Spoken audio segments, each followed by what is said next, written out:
बिस्मिल्लाहिर्रहमानिर्रहीम। सामीन मुकर्रम, आज हम जिस मौजू पर बात कर रहे हैं, आज का जो हमारा टॉपिक है, आज का जो हमारा उन्वान है, वो इस मौजू पर है कि हमारे माशरे में ये लोग कहते हैं कि कोई बंदा अगर उम्रा करता है तो उस पर हज फ़र्ज़ हो जाता है, यानी उम्रा करने से हज फ़र्ज़ हो जाता है।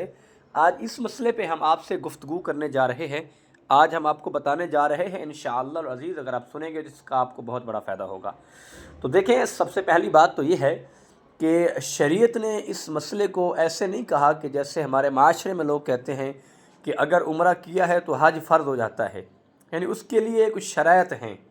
यानी अगर उम्रा किया है, वो पीछे इतनी इस्तात रखता हो, इतनी ताकत रखता हो हज के लिए, यानी कुछ मिसाल के तौर पर प्राइवेट पैकेज होते हैं, कुछ सरकारी सतह पर पैकेज होते हैं हज के लिए, उसका इतना सरमायाकारी हो, मिसाल के तौर पर वो साहिब निसाब है, हज करना जाता है, तो पीछे हज करने के बाद घर में मालियत इतनी हो, इतना ख़र्चा मौजूद हो कि पीछे घर का निज़ाम चल सके, पीछे घर का जो काम है, सिलसिला है, वो चल सके, वो ना रुक जाए।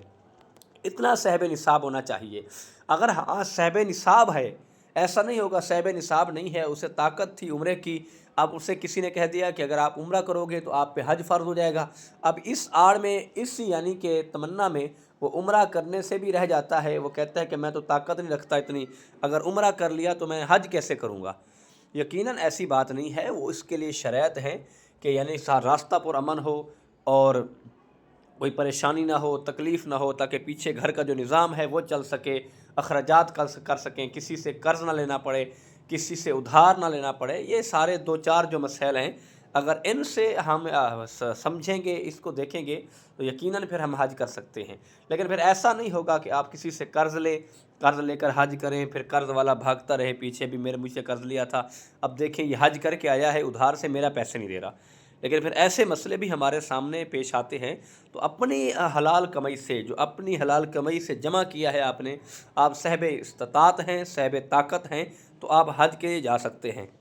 वरना अगर आप ताकत नहीं रखते, आप गरीब हैं, अपने बच्चों के अखराजात हैं, शादीशुदा हैं, घर का सर्कट चलाते हैं, घर के मामलात देखते हैं, घर की ज़िम्मेदारी आप पर है, तो फिर ऐसी बात नहीं है। अगर आप उम्रे की ही ताकत रखते हैं, उम्रे के ही आपके पास पैसे हैं, तो आप उम्रा करें।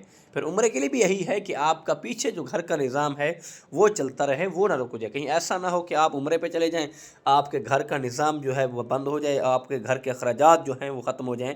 तो पहले अपने बीवी बच्चों के लिए अखराजात देखें।